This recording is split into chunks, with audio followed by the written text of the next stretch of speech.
अनुवाद शब्दार्थ अनुवाद एवं भावार्थ हिज डिवाइन की श्री भक्ति वेदांत स्वामी श्रील प्रभुपाद जी के द्वारा। श्रील प्रभुपाद की पीत अशुंके पीत वस्त्र धारण करेला पृथु नितंबिनी विशाળ नितंब ऊपर रहेला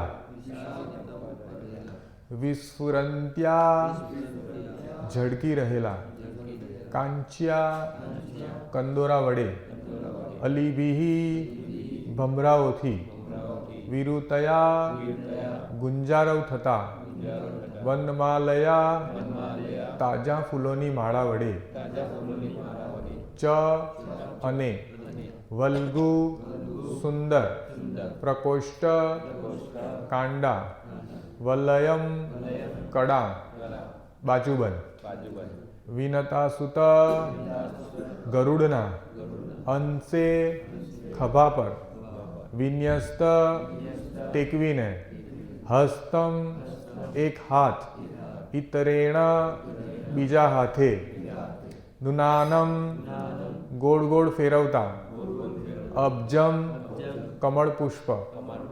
અનુવાદ.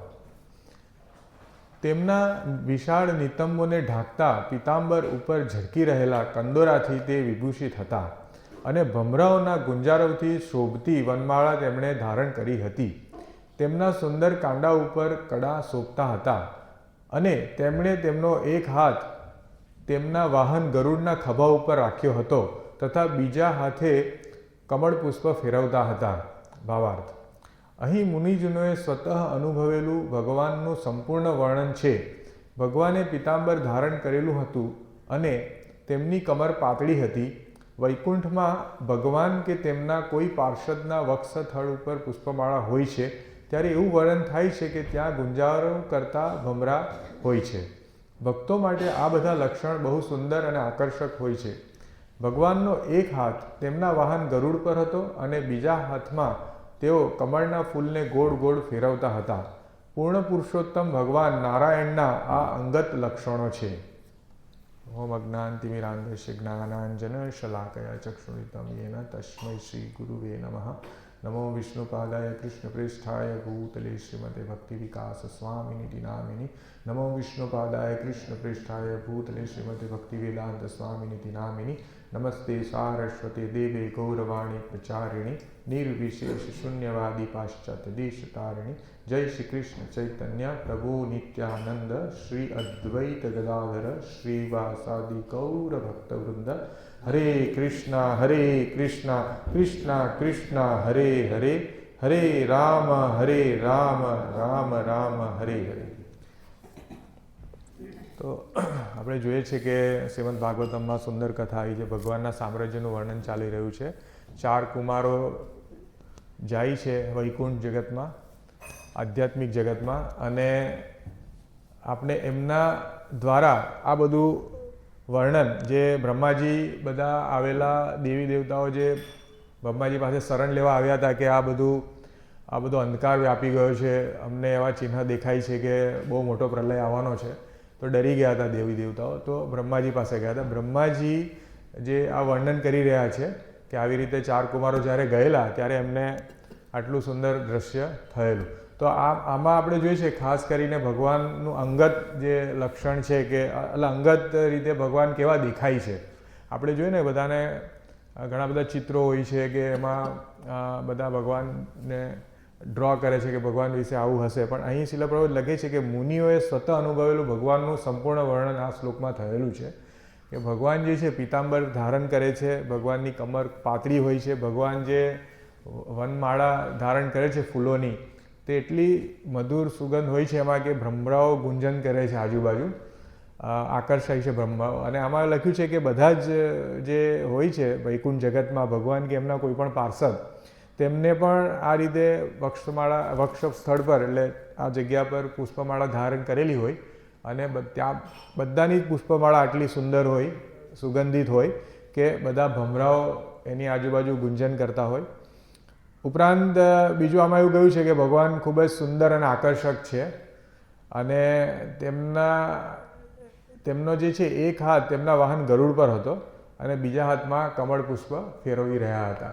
તો આપણે જોઈએ છે કે જ્યારે આપણે આવું વર્ણન વાંચીએ છીએ તો આપણે તરત જ ખબર પડે છે કે ભગવાન આપણા દ્રશ્યમાન થાય છે કે આપણે, કારણ કે ખબર નથી ભગવાન વૈકુંઠ જગતમાં કેવી રીતે રહે છે, શું પહેરે છે, એમના વાહન પર કેવી રીતે બિરાજમાન થાય છે. તો આ નાની નાની જે બાબતો છે એનાથી આપણે જાણી શકીએ કે ભગવાન અંગત રીતે કેવા દેખાતા હશે, હે ને. તો આ શ્લોકમાં ખાસ કરીને ભગવાનનું વર્ણન છે જે બહુ દુર્લભ છે. આપણને જનરલી સામાન્ય વ્યક્તિઓને તો ભગવાન નિરાકાર છે એવું ખબર છે, અથવા તો એવું પણ નથી ખબર કે ભગવાન છે. એટલે જે આવા વ્યક્તિત્વ છે બધા, એના માટે આ બહુ શ્લોક મીન્સ એ શ્લોકથી એ લોકો જાણી શકે કે ના, ભગવાન પણ એક પુરુષ છે, ભગવાન પૂર્ણ પુરુષોત્તમ છે, અને આવી રીતે એમનું વાહન છે ગરુડ, એમના હાથ પગ બધું છે, અને વક્ષ સ્થળ પર માળા ધારણ કરી. એટલે જે નિરાકાર વાદીઓ છે એનો અહીંયા છેદ ઉડી જાય છે કે એવું નથી કે ભગવાન માત્ર નિરાકાર છે. તો આ શ્લોક છે. હવે આમાં જે મુખ્ય મને થોડું મેં એના પર સ્ટડી કર્યું તો મને લાગ્યું કે એટલે ભગવાન જે છે એ શીલ ભક્તિ સિદ્ધાંત સરસ્વતી મહારાજ કહેતા હતા કે શીલા પ્રભુપાદજી કહે છે કે મેરે ગુરુ મહારાજ એટલે ભક્તિ સિદ્ધાંત સરસ્વતી ગોસ્વાमी महाराज कहता था कि ईश्वर को देखने की कोशिश मत करो, तुम इस तरह से काम करो कि ईश्वर तुम्हें देखे. ईश्वर तुम्हारा ख्याल रखेगा, ईश्वर को देखने की कोशिश मत करो, यही प्रक्रिया है. એટલે આપણે જોઈએ છે કે અહીં ભગવાન જે છે, શુદ્ધ ભક્તો જ્યારે આવ્યા તો ભગવાન સામેથી આવ્યા. તો એવી રીતે જો આપણે ચાર કુમારો જે રીતે શુદ્ધ અવસ્થામાં હતા અને એમની ભગવાનને દર્શન કરવાની તીવ્ર એમને ઈચ્છા હતી, તો શીલ પ્રભુપાદજીના ગુરુ મહારાજ એવું કહે છે કે આપણે જો ભગવાનને જોવા હોય, કારણ કે ભગવાન આમ રિવીલ નહીં થશે આપણી સમક્ષ.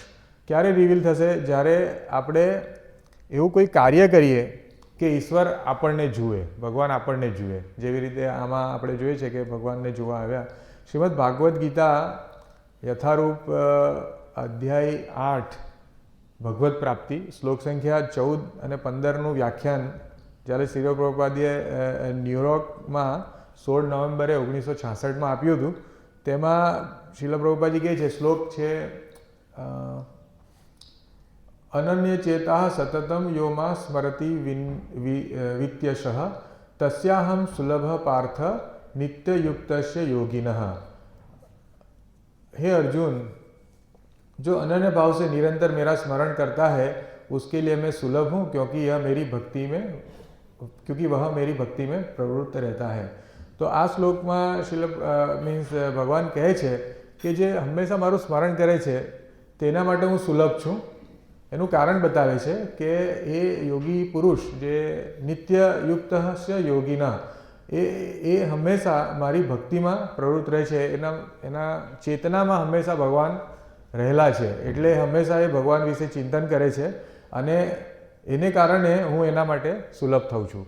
તો આપણે જોઈએ છે કે આપણે બધાને, એટલે સામાન્ય જન અને ભક્તોને પણ ઘણીવાર એવો પ્રશ્ન હોય છે કે આપણે આટલી બધી સેવા ભગવાનની કરીએ, ભગવાન દેખાતા નથી, આપણને ભગવાનનું સાક્ષાત્કાર થતો નથી, એવું ઘણીવાર થાય છે.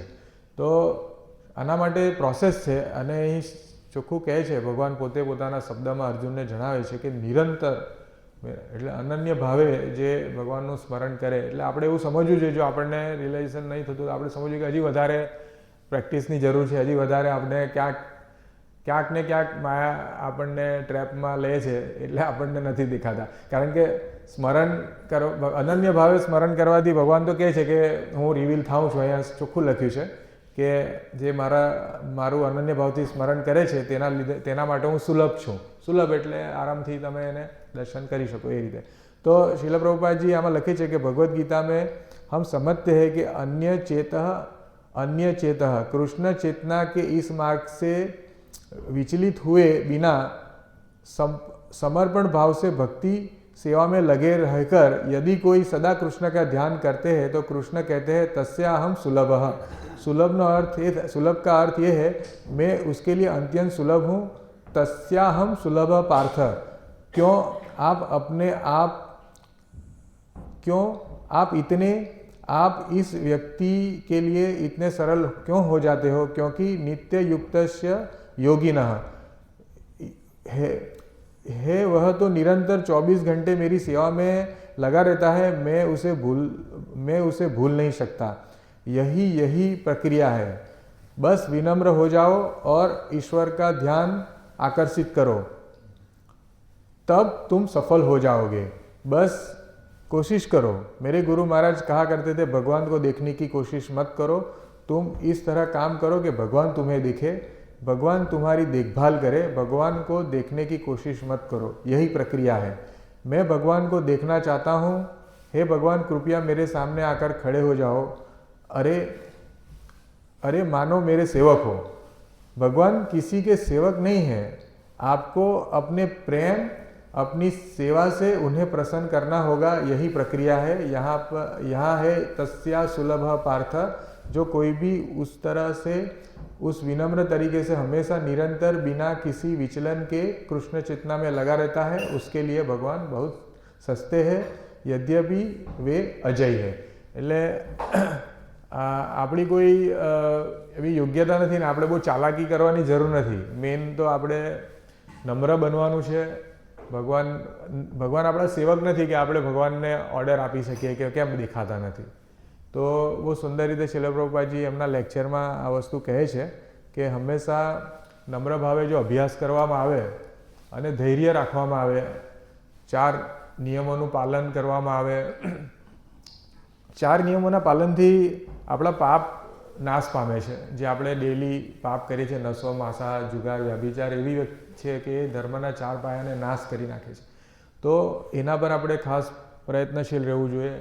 4 નિયમો આપણે નિરંતર મીન્સ કહેવાય ને કે કોઈ એમાં છૂટછાટ નહીં લેવી જોઈએ, જેમ આપણે આગળ વધીએ છીએ ભક્તિમાં।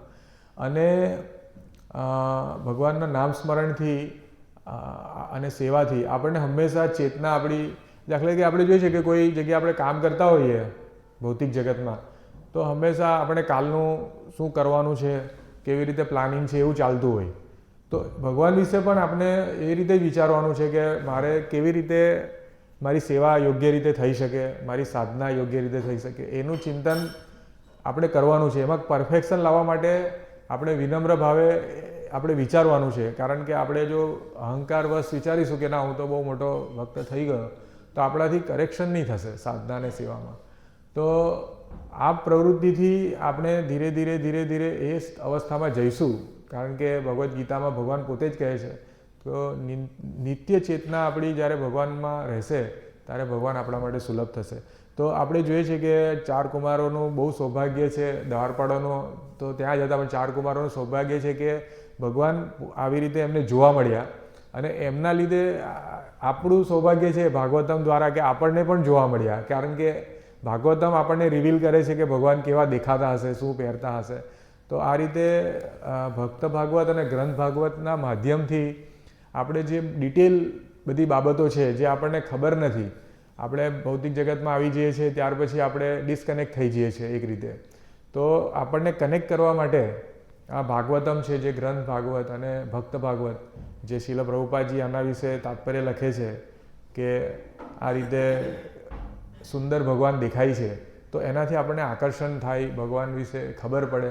આપણે જ્યારે શ્રવણ કરીએ કંઈ વસ્તુ સમજવા માટે આપણે શ્રવણ કરવાની જરૂર છે। એટલે આપણે આ બધી ડિટેલ અંગત લક્ષણો છે ભગવાનના, એ જો આપણે સમજવા હોય, જોવા હોય, તો આપણે ભાગવતમના માધ્યમથી અને તાત્પર્યના માધ્યમથી આપણે જાણી શકીશું। તો ઘણું આપણે પણ એક્સાઇટમેન્ટ આવી જાય કે ભગવાન આવ્યા, ભગવાન આવા દેખાય છે, ગરુડ પર વિરાજમાન છે। તો આપણી કોન્શિયસનેસ આવું સાંભળીને શુદ્ધ થઈ જાય અને આપણને લાગણી થાય કે ભગવાન આવી રીતે આવ્યા, ભગવાન આવું પહેરતા હતા। તો એક આપણામાં છબી ભગવાનની થાય, મનમાં ઉત્પન્ન થાય। તો એ જરૂરી છે, એ જ વસ્તુ જરૂરી છે કે મનમાં જે બધી છબીઓ આપણી ચાલી રહી છે અત્યારે કે ભાઈ મારે આ બાકી છે, આ કામ, ક્રોધ, લોભ, મોહ, ઈર્ષા, તો એ જ્યારે એ છબીઓ છે એ બધી આપણને ભગવાનથી દૂર લઈ જાય છે। જ્યારે આવું વાંચન કરીએ તો આપણે ભગવાનનું સ્મરણ થાય કે આવા ભગવાન છે, ભગવાન આવી રીતે રહે છે, ભક્તો માટે આટલા સુલભ થઈ જાય છે, તો આપણે આશા જાગે છે કે આપણું જે ભૌતિક જગત છે એમાં આપણે રહીને કેવી રીતે ભગવાનને સુલભ બનાવી શકીએ. હરે કૃષ્ણ. વાંછા કલ્પતરુભ્યશ્ચ કૃપા સિંધુભ્યો ચ પતિતાનાં પાવનેભ્યો વૈષ્ણવેભ્યો નમઃ.